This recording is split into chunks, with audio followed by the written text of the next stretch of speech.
Assalamualaikum warahmatullahi wabarakatuh. Perkenalkan, nama saya Rohmandi CMTH. Saya dari Perkumpulan Gusmus Raksa Jasad, Terapi Kabuyutan Nabaratala.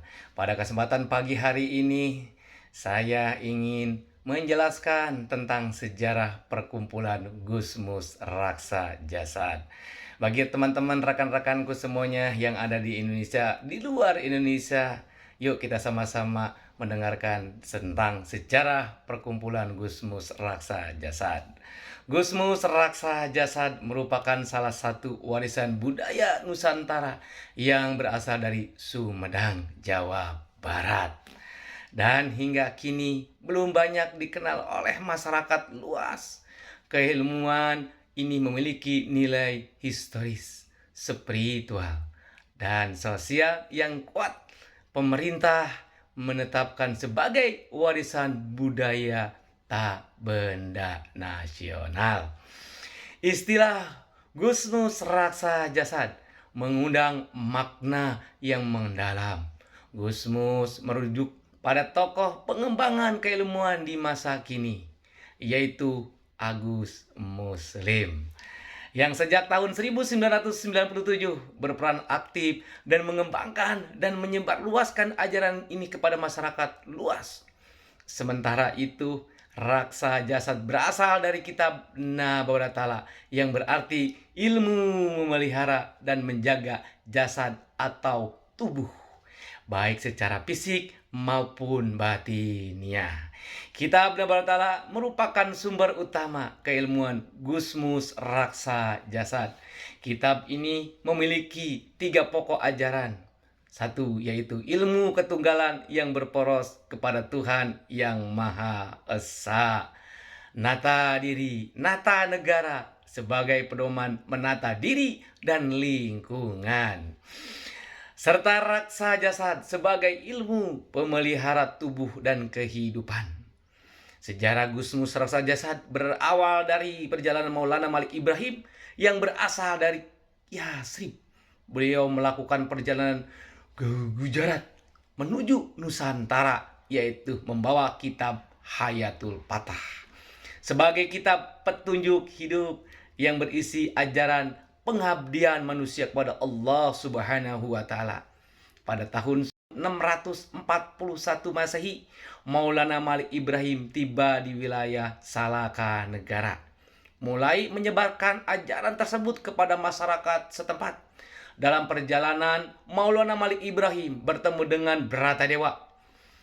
Bratadewa itu 7 di wilayah hulu sungai Citarum. Pada masa itu, masyarakat setempat tengah dilanda wabah penyakit. Melalui kerja dan musyawarah, keduanya berhasil menanggulangi wabah penyakit tersebut.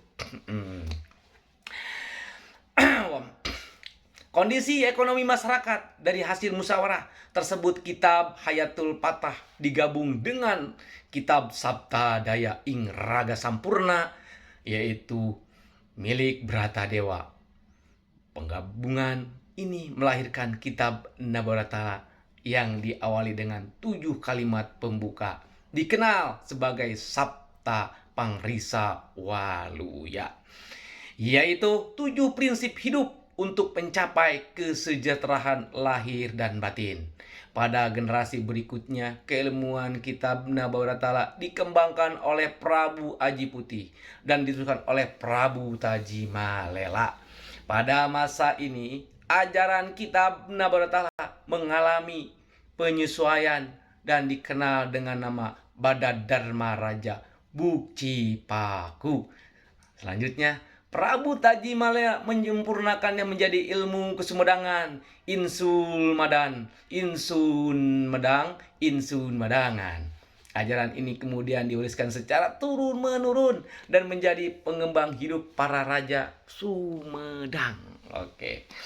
Pada generasi ketiga, Pangeran Kornel atau Pangeran Kesumedangan mengembalikan nama kitab ke bentuk semula, yaitu kitab Nabaratala. Kitab ini kemudian diwariskan kepada tabib kerajaan hingga akhirnya sampai kepada guru kita Buya Agus Muslim, putra dari Pasutrisna, pendiri desa Citengah. Agus Muslim mulai mengalami keilmuan. Agus Muslim mulai mendalami keilmuan ini sejak tahun 1995, mohon maaf rekan-rekan semuanya. Dan secara resmi mulai menyebarkan kepada masyarakat luas pada tahun 1997. Melalui peran inilah Gusmus Raksa Jasad mulai dikenal, mendapatkan perhatian pemerintah serta memperoleh legalitas saat ini. Gusmus Raksa Jasad telah menjadi mitra Kementerian Kesehatan, memiliki lembaga pelatihan dan diakui sebagai diri dari sejarah budaya bangsa Indonesia. Oke, keilmuan Gusmus Raksa Jasad tidak hanya berkembang di dalam negeri, tetapi juga telah menyebar ke berbagai negara seperti Malaysia, Thailand, Singapura, dan Arab Saudi. Hal ini menunjukkan bahwa Gusmus Raksa Jasad merupakan warisan budaya Nusantara yang memiliki nilai universal dan relevan hingga masa kini. Oke, baik teman-temanku, sahabat-sahabatku, rekan-rekanku semuanya. Itulah sejarah Gusmus Raksa Jasad. Terima kasih, mudah-mudahan rekan-rekan semua yang ada di Indonesia, walaupun di luar Indonesia, luar biasa Gusmus Raksa Jasad. Turun. Assalamualaikum warahmatullahi wabarakatuh.